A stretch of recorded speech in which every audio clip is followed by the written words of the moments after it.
বর্ষাকাল এলেই মনটা কেমন সমুদ্রের জন্য টানে, তাই প্রতি বছরের মতো এবছরও এক উইকেন্ডে ঘুরে এলাম মন্দারমণি।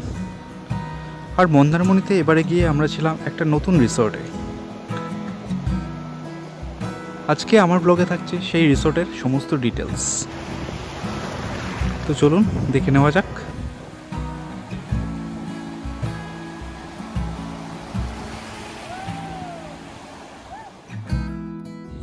আমরা এবার উঠেছিলাম এলিট বিচ রিসর্টে।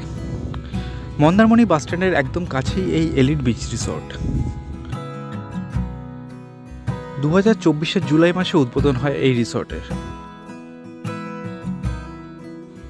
এটি ওনাদের রিসেপশন এরিয়া, আর এই রিসেপশন এরিয়ার ভেতর দিক দিয়েই যাওয়া যায় ওনাদের রেস্টুরেন্টে।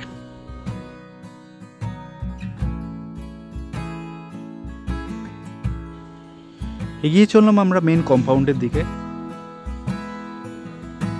অনেকটা বেশ বড় পার্কিং এরিয়া, আর উপরে যে রুমগুলো দেখা যাচ্ছে সেগুলো ভিলা, সবকটাই সি ফেসিং।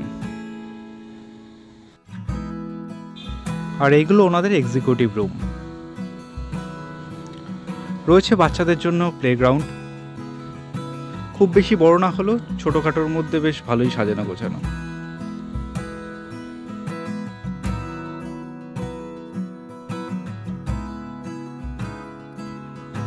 আর রয়েছে সমুদ্রের ধারেই সুইমিং পুল। এই পুলের জলে গা ডুবিয়ে কিন্তু আপনি সমুদ্র উপভোগ করতে পারবেন। এটা কিন্তু এই রিসর্টের একটা প্লাস পয়েন্ট। আমরা ফার্স্ট ফ্লোরের একটি ভিলা রুম নিয়েছিলাম, C4 আমাদের রুম নাম্বার। রুমটা বেশ বড় আর সাজানো গোছানো, আর জুলাই মাসে উদ্বোধন হওয়াতে সব কিছুই বেশ ঝাঁচকচকে। সমস্ত রকমের কিট, ফ্লাস্ক, টিভি, আর তার সাথে রেফ্রিজারেটরও একটা ছিল। এছাড়া সোফা আর কিং সাইজ বেড তো রয়েছেই।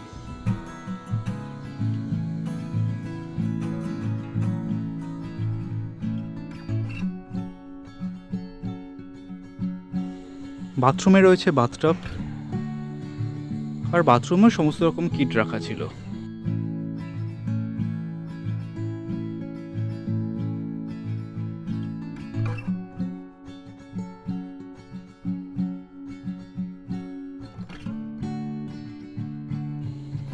আর এই রুমের সবথেকে বেশি আকর্ষণীয় পার্ট সেটা আমরা এখন যাচ্ছি, সেটা হলো ব্যালকনি। ব্যালকনিটা কিন্তু বেশ বড়, আর ব্যালকনি থেকে দাঁড়ালেই এই সামনে সবুজ লন, সুইমিং পুল আর তার সাথে সমুদ্র, তিনটেই দেখা যায়।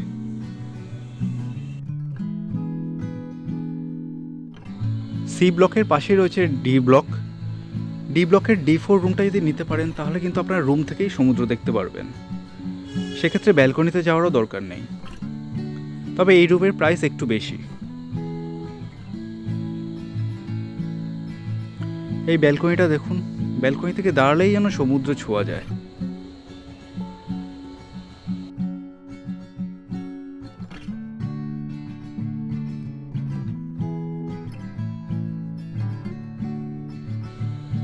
সুইমিং পুলটা বেশ পরিষ্কার, আর সবসময় জল সার্কুলেট হচ্ছে, তাই নোংরা হওয়ার অতটা ভয় নেই।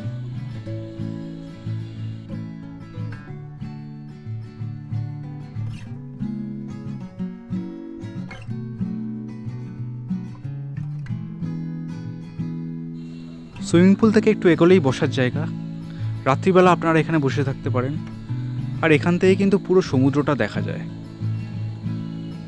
এখানকার কনস্ট্রাকশন পুরোটা কমপ্লিট হয়নি, তাই পিলারগুলো এখনও রং বা পুরোটা এখনও পর্যন্ত হয়ে ওঠেনি। এটা কমপ্লিট হয়ে গেলে আমার মনে হয় এটা আরও বেশি ভালো লাগবে দেখতে।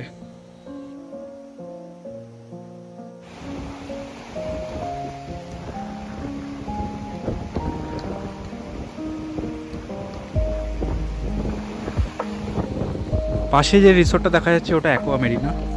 অ্যাকোয়া মেরিনার পাশেই এই এলিট বিচ রিসর্ট। আর এখান থেকে সমুদ্রে নামার জন্য রয়েছে একটি বাঁশের সাঁকো।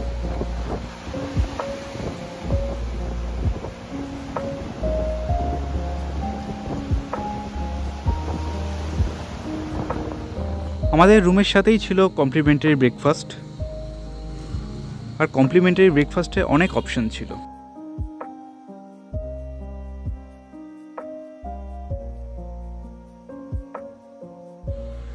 ছিল এখানে লুচি, আলুর তরকারি, পোহা, সবজি, দুধ কমপ্লেক্স, ব্রেড বাটার, ডিম সেদ্ধ, ফল, আরও অনেক কিছু।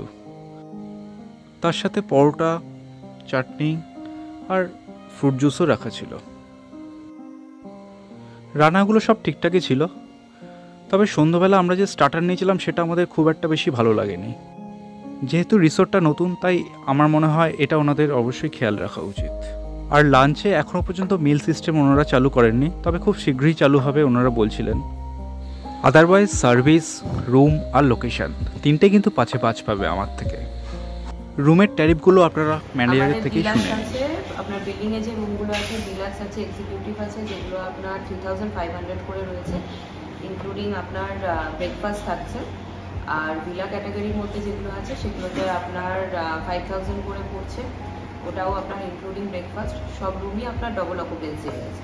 আর প্রিমিয়াম ভিলা যেটা রয়েছে সেটা আপনার রুম থেকে সি ভিউ রয়েছে, সেটার আপনার প্রাইস একটু হাই রয়েছে, 6000 থেকে 7000 এর মধ্যে ওটা। সেই রুমগুলো কোন দিকটা? ডি যেটা আপনি দেখেছিলেন, আচ্ছা ডি, আচ্ছা হ্যাঁ, D4 যেটা দেখেছিলেন, আচ্ছা ওটাতে পুরো ডি ব্লকটা, ওটা পুরো প্রিমিয়াম ভিলা রয়েছে। আচ্ছা, ওটা একটু প্রাইস বেশি রয়েছে। আচ্ছা আদারওয়াইজ এ বি সি গুলো মোটামুটি একই রয়েছে, 5000 করেই রয়েছে।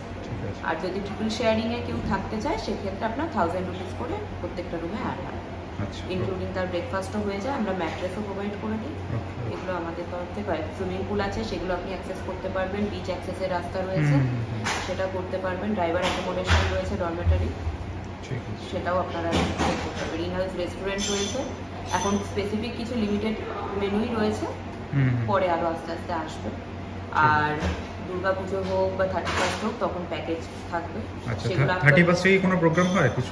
হবে হয়তো, এটা তো জাস্ট নোট ওপেনিং হয়েছে, তো আপকামিং হয়তো ওগুলোতে কিছু প্রোগ্রাম থাকবে, প্যাকেজও হবে, হয়তো ফুড রুম একসাথে নিয়ে টোটাল প্যাকেজ তখন রেডি হবে।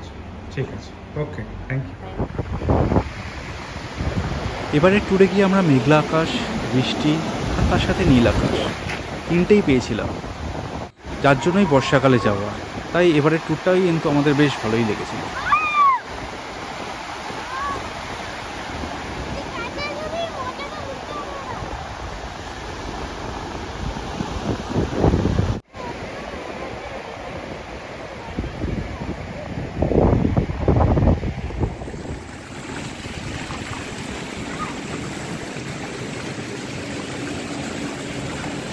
এই রিসর্টের আরেকটা যেটা আমার খুব ভালো লেগেছে সেটা হলো রাত্রে এই ডিজের উৎপাতটা নেই। বেশ শান্ত পরিবেশে আপনারা সমুদ্রের ধারে বসে নিজেদের মধ্যে গল্প করতে পারেন। তাই যারা ডিজের একটু চান রাত্রিবেলা বা দিনের বেলা, তাদের কিন্তু এই রিসর্টটা অতটা ভালো নাও লাগতে পারে। মন্দারমণিতে একটি রিল্যাক্সিং ডে কাটিয়ে আবার ফিরে চললাম আমরা কলকাতা। আজকের এই ব্লগ আর এই রিসর্ট কেমন লাগলো আপনারা অবশ্যই জানান। চেষ্টা করেছি একটি অনেস্ট রিভিউ দেওয়ার আপনাদের জন্য। বাকি আপনারা ঘুরে আসুন আর আপনারা জানান আপনাদের অভিজ্ঞতা কেমন হলো। আজ তবে এ পর্যন্তই থাক, দেখা হচ্ছে অন্য কোনো জায়গায় নতুন কোনো ভিডিও নিয়ে। Till then, bye by.